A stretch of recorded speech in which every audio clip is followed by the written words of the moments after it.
indispensable para un buen juicio, creo yo, permitir que las partes ofrezcan las distintas fuentes de prueba que le van a permitir acreditar las afirmaciones que han hecho. Por lo tanto, la libertad de prueba creo yo que es una decisión correcta para una buena decisión. Y el derecho comparado en ese sentido nos enseña bien, y no es un tema que habría que criticar. Yo insisto en que el tema importante es definir la exclusión. Y voy a permitirme sugerir una lectura del tema impertinencia que está en todas las leyes nuevas. A mí me parece que es posible en Chile dividir dos tipos de impertinencia. Una en relación con los hechos y otra en relación con los medios de prueba. Una impertinencia en relación con los hechos es una prueba inútil. Por ejemplo, la prueba sobreabundante. Yo creo que los jueces tienen ahí una posibilidad, en la medida que hagan el trabajo en serio, de darse cuenta de esa falencia. Cuando una prueba es inútil, y como dicen las leyes, manifiestamente inútil. Y eso en general se ve, creo yo. Porque, como lo han dicho los autores en el último tiempo, en esta materia, aunque pareciera que no es así, pero en realidad aquí lo que abunda daña. En materia de construcción del juicio fáctico, lo que abunda puede dañar, al menos. Por lo tanto, es bueno ahí hacer una selección. Y yo creo que la impertinencia también puede ser leída en relación con los medios de prueba, y ahí hay un tema que se mencionaba en la exposición del profesor Riego, camuflar pruebas, por ejemplo. Yo creo que uno puede, bajo la cláusula manifiestamente impertinente, decir que una prueba es impertinente cuando a través de ese medio en realidad se está produciendo otro. A través de una documental, yo acompaño un informe pericial y en realidad estoy produciendo una pericial. O un testimonio. Entonces, a veces nos hemos enfrentado con ese problema y cómo abordarlo en una audiencia preliminar o una audiencia preparatoria. Yo creo que esa es una forma de abordarlo y me parece que podría aplicarse la explicación que se ha dado en España, por ejemplo, de que ahí se produciría una desnaturalización del medio de prueba, ¿no? Cuando se ofrece una documental que en realidad es una pericial, es impertinente porque desnaturaliza la prueba. Eso. Solamente para efecto de ponerlo como ejemplo, yo tiendo a no mirar con simpatía esa visión que tú planteas de el uso de las reglas de exclusión, digamos que son una regla. O sea, yo creo que uno de los problemas que tenemos entre nosotros, pero que no es solo de Chile, yo creo que en muchos países de nuestra misma tradición, es una hipertrofia de las reglas de exclusión. O sea, casi diría yo que el elemento que más se ha tomado básicamente de la tradición anglosajona, y casi el único, o principalísimamente, ha sido el tema de las reglas de exclusión. Que yo creo que es una de las reglas más complejas en su aplicación, que tiene más costos para el sistema porque supone renunciar a información que puede tener una validez y que además yo creo que tiene, bueno, la propia tradición anglosajona es bien discutida y tiene excepciones, hay una serie de problemáticas vinculadas con eso. Sin embargo, aquí en materia penal, digo aquí no solo en Chile, también en el resto de América Latina, y esa ha sido una de las cláusulas favoritas de aplicación, y incluso aquí en Chile la hemos llevado a los demás terrenos, digamos, que como Marco nos cuenta, en un país con tradición anglosajona no se ha llevado.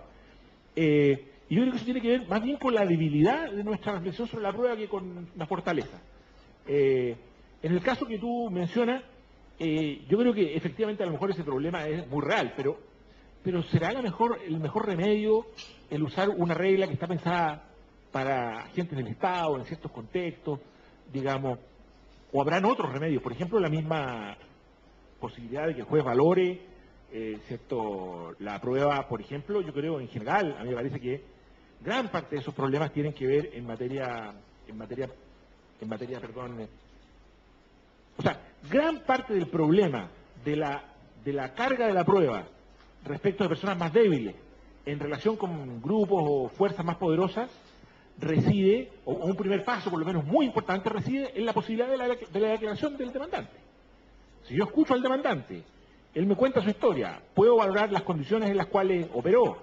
Eso muchas veces va a explicar su carencia de producir prueba, dado que él se encontraba en una posición de debilidad. Él era empleado en la empresa, pero no es solo eso, él era cliente en la tienda, él era, digamos, el pasajero arriba del avión, digamos, y eso, a lo menos el permitirle que pueda hacer uso de esa declaración, me parece un paso más lógico Y primero, yo no quiero decir que la posibilidad de aplicar la exclusión en otros contextos sea necesariamente malo, pero me parece que es el último remedio. Y aquí hay una tendencia a usarlo como primer remedio, cuando todavía hay una serie de avances que hacer, yo creo, en la temática probatoria antes de llegar a ese, que me parece a mí un remedio bien complicado por una serie de, como digo, de otras razones. Pero, fuera de ese comentario, yo, respecto del otro que decías tú, yo tengo una idea. A mí me parece que una de las cosas interesantes, que yo veo más interesante y que tiendo a tratar de recoger, es que yo creo que en temas de pertinencia, digamos, a mí me parece que las definiciones que hace las reglas de evidencia, por ejemplo, la americana o cualquiera otra, son bastante buenas, son bastante interesantes, en el sentido de incorporar, digámoslo así, la pertinencia en un sentido lógico, en el sentido del aporte probatorio, y su balance respecto de los prejuicios o los daños o los elementos, digámoslo así, perjudiciales que pueda atraer su incorporación. A mí me parece que ese balance, que es una idea sencilla, digamos, y muy básica, a mí me parece que es un elemento sumamente interesante, porque yo creo que cuando tú decías, hay que definir, como que dice, los objetivos de la exclusión, o los objetivos de la prueba para definir la exclusión. Yo no sé si eso es tan diferente en un contexto que en otro. Es cierto que en un caso del jurado, pero yo no sé si es tan diferente, y probablemente en algunos aspectos lo es, pero yo no sé si es tan diferente la percepción que pueda tener un juez, digamos, por ejemplo, o si no sea necesario, aún habiendo un juicio respecto de juez, cautelar cuestiones como, ¿cierto?, la confiabilidad de la prueba. Yo creo que los jueces se pueden, quizás no tanto como el jurado, pero intensamente se pueden también dejar influenciar excesivamente por pruebas que tienen defectos o que tienen problemas de confiabilidad. Y yo creo que ahí digámoslo así, la tradición anglosajona es bien ilustrativa, yo creo que es bien útil para, digamos, pensar en una manera de resolver esa cuestión que es compleja. Y quería decir otra cosa, pero se me olvidó, la puedo decir después.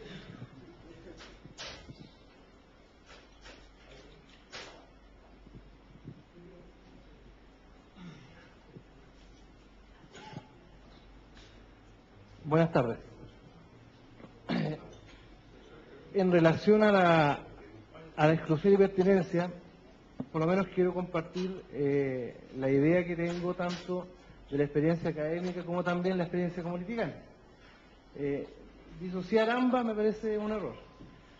Y me parece que se sufre mucho como litigante cuando el tribunal tiene demasiadas facultades en cuanto a determinar qué es lo que entra y qué es lo que no entra.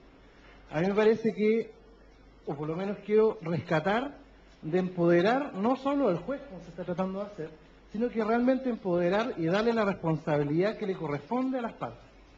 Se olvida muchas veces de la responsabilidad que deben tener las partes en la admisión, en la introducción del material probatorio. No me parece bien dejarle toda la responsabilidad al juez. Parece que las partes no tuvieran responsabilidad al respecto.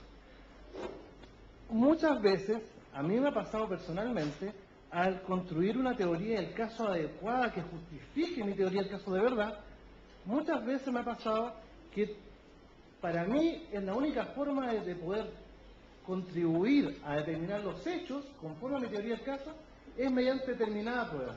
Y me ha pasado que el tribunal ha dicho, no, esa prueba o es impertinente, o esa prueba no me parece adecuada, en circunstancias que muchas veces el tribunal no está en condiciones, y no es el que está en mejores condiciones, de determinar qué puede aportar realmente a una determinada teoría del caso. Yo creo que el que mejor puede determinarlo es la propia parte. Y por lo tanto me parece que hay que darle esa responsabilidad y tiene que también pagar el costo si lo hace mal. Por lo tanto, yo lo que he visto que se ha puesto demasiadas las monedas, demasiados pesos en los jueces, en lugar de tener toda la responsabilidad de fallar.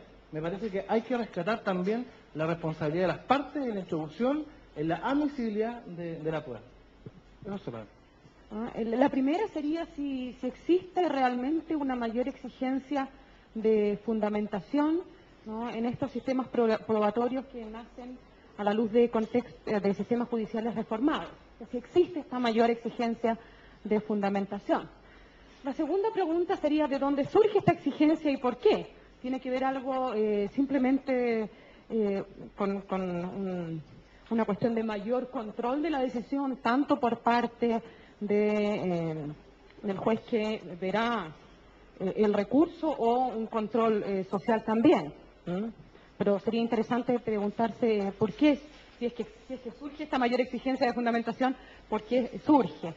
En tercer lugar, ¿en qué consiste? Uno puede decir, sí, hay que fundamentar más. Bueno, pero ¿en qué se traduce eso? En cuarto lugar, si este aumento de exigencia en la fundamentación tiene alguna relación o no, y si tiene esta relación, ¿cómo se plasma en la forma de la sentencia? Eso algo también decía Cristian Rego sobre cuál es esta forma de la sentencia que debería responder a estas mayores exigencias de fundamentación.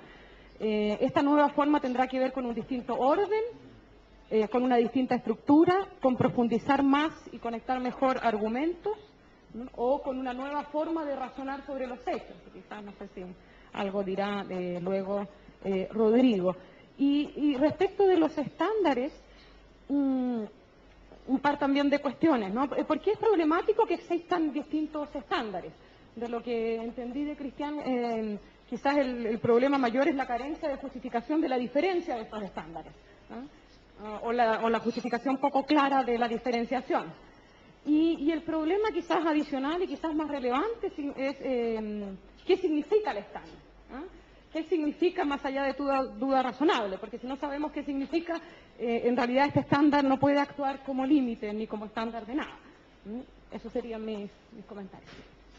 Creo que ver el tema de la prueba con todas las complejidades que se aborda aquí requiere necesariamente pensar en un juicio donde haya un debate en serio, digamos, y sea posible efectivamente llegar al fondo de la discusión usando los medios probatorios que se estimen pertinentes.